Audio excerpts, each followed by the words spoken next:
আরবিরা কখনো সুস্থভাবে খাইতে পারে না। খাওয়া দাওয়ার পরে রান্নাঘরে কি অবস্থা কইরা রেখে গেছে দেখেন।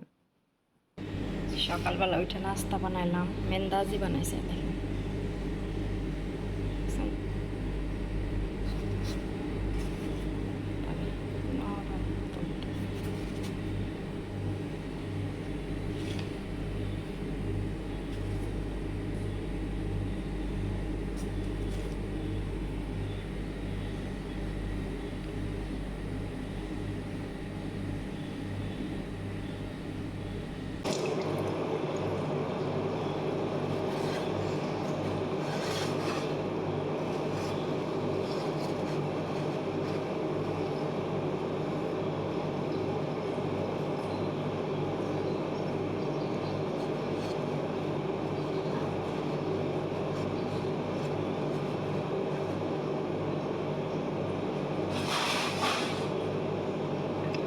চারটার সময় উঠছি, ওইটা নাস্তা বানাইলাম, বানানো শেষ, এখন বাজে 6টা।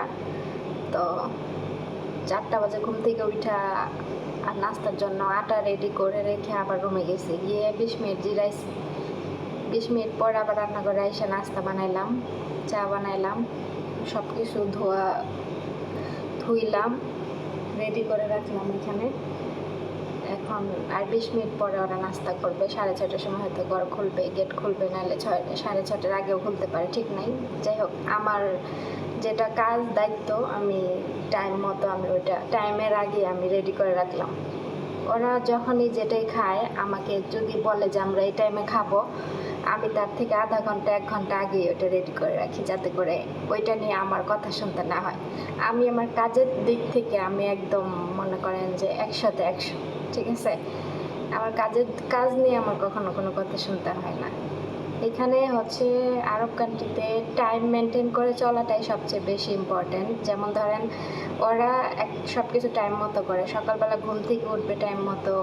অন্য কার বাসায় কেমন জানি না, আমার বাসায় এরকম ঘুম থেকে উঠবে সেই টাইম মতো, নাস্তা করবে টাইম মতো, আবার দুপুরে খাবার খাবে টাইম মতো, আবার দুপুরে খাবার খেয়ে ঘুমাবে, ওইটাও টাইম, আবার বিকালবেলা উঠে যে ফল খাবে ওইটাও টাইম মতো, রাতের খাবার ওইটা টাইম মতো। মানে প্রতিটা টাইম আমার এখন জানা হয়ে গেছে, ওরা কয়টার সময় খায়, কয়টার সময় ঘুম থেকে উঠে। আমি তার থেকে আধা ঘন্টা 1 ঘন্টা আগে আমি রেডি করে রেখে দিই, যাতে করে ওইটার জন্য আইসা আর ওদের বসে না থাকতে হয়।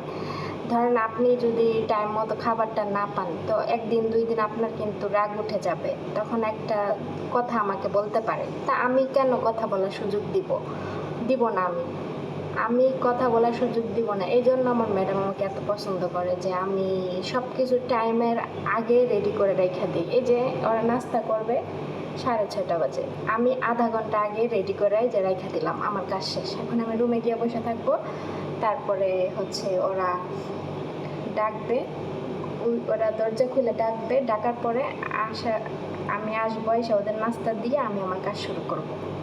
তাহলে প্রত্যেকটা কাজ আমি হচ্ছে এরকম টাইম মতো করি। এই জন্য আমার কোনো মানে তারা ভুল ধরতে পারে না, দোষ ধরতে পারে না। তো এটাই, যখন নাস্তা বানাই যেদিন, সেদিন আমার এরকম, আমি অনেক সকালে উঠি, রাত ভোর 4টার সময় উঠে আমি সব কিছু রেডি করি, যাতে করে আমার ওই টাইমের আগে শেষ হয়ে যায়।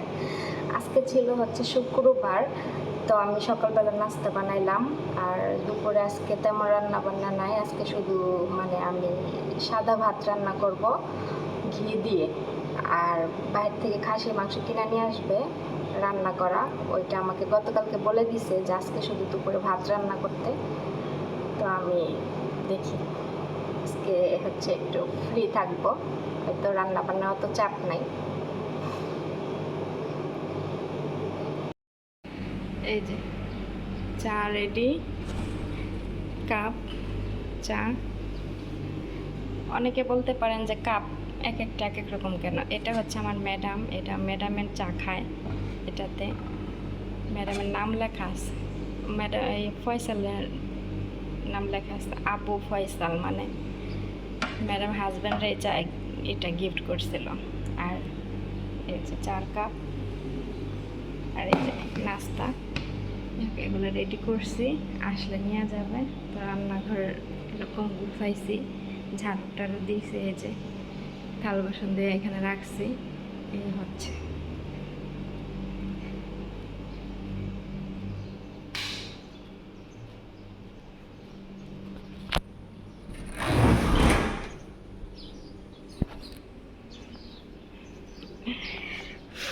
গতকালকে বিকালে কাপড় চোপড় ধুইছিলাম, এই যে কাপড় চোপড় সব বাইরে উঠানে দেওয়া আছে।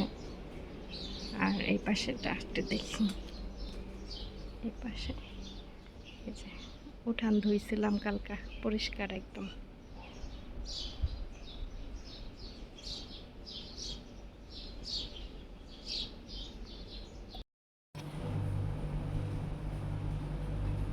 Te podrò sì? Ano baba gule am suasa ba shabiat. Sekre baba no mana dia na.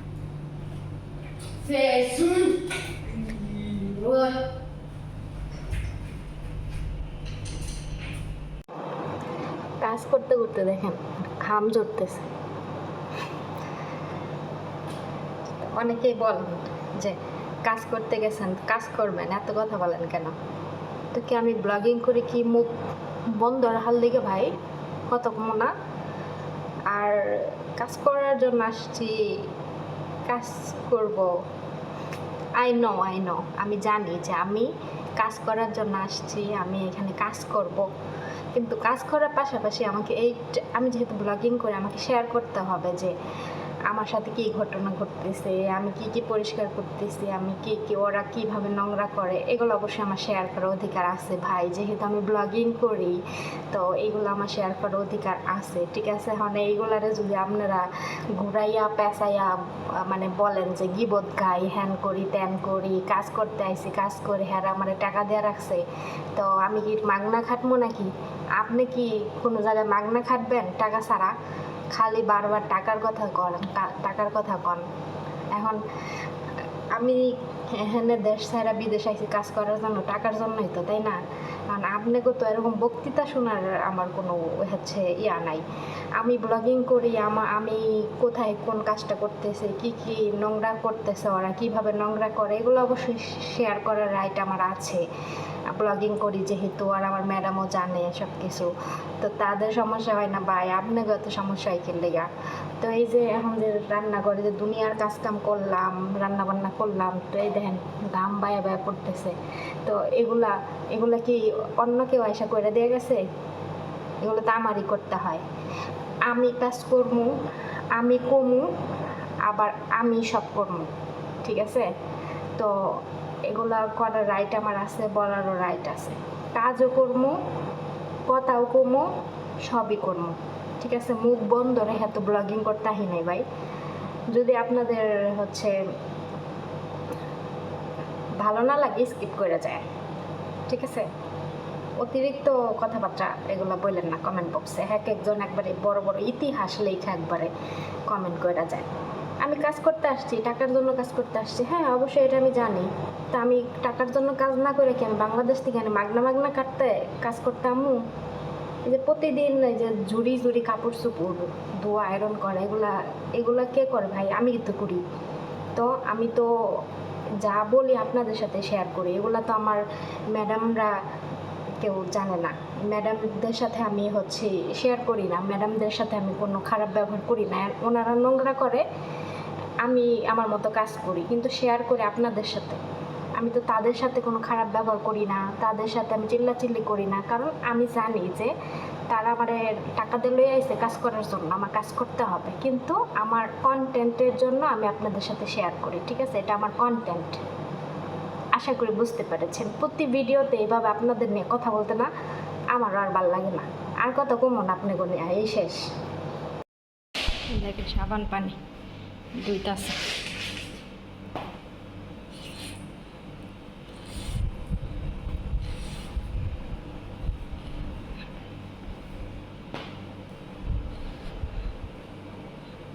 যেদিন আমার দুপুরে রান্না কিংবা বিকালে রান্না বান্না না থাকে সেদিন আমি অন্যান্য কাজ করে সময় কাটাই, আমি কিন্তু বসে থাকি না। দেখেন আজকে দুপুরে রান্না ছিল না, আমি রান্নাঘরটা ধুয়ে ফেললাম। তো এইভাবে আমি প্রতি সময় যখন আমার রান্না বান্না কম থাকে তখন আমি একটা করে কাজ করে রেখে দিই, বসে থাকি না, আমার ভিতরে অলসতা বলতে কিছু নাই।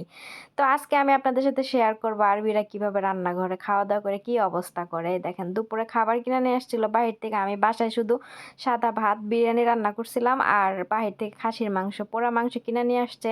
তো আজকে মাংসটা এত বেশি ভালো কিস কিস করতেছিল, আমি শুধু সাদা ভাত খাইছি, আমি মাংস খাইতে পারি নাই, ফালাই দিয়েছি, আমারটা আমি ফালাই দিয়েছি। আর এখানে দেখেন প্লেট কইরা করে রেখে দিছে, এগুলো সব এখন প্যাকেট কইরা করে ফ্রিজে রাখবো, যখন এগুলো আবার রান্না করব তখন আবার হচ্ছে দিয়া ধুইয়া নিতে হবে, নইলে এগুলা ভালো কিস কিস করতেছিল। এগুলা কিভাবে পুড়ে জানেন, এগুলা মশলা দিয়ে মাখাইয়া তারপরে কলা পাতার ভিতরে পেঁচাইয়া ছালার ভিতরে পেঁচাইয়া তারপরে মাটির নিচে দিয়া দেয়।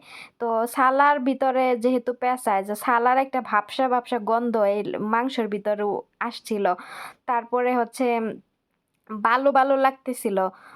তো এইগুলা যে ওরা কিভাবে খাইছে আমি তো সেটাই খালি চিন্তা করতেছি, আর আমি তো খাইতেই পারি না, আমি সব ফালাই দিয়েছি। তারপরে এগুলো এখন প্যাকেট করে রান্নার ঘর গুছাইয়া তারপর রুমে চলে আসলাম খাবার নিয়া। তো দেখতে কিন্তু ভালোই লাগতেছে। এখন একটুও লবণ নাই, কোনো ঝাল নাই, তারপরে বালু কিসকিস করতেছে।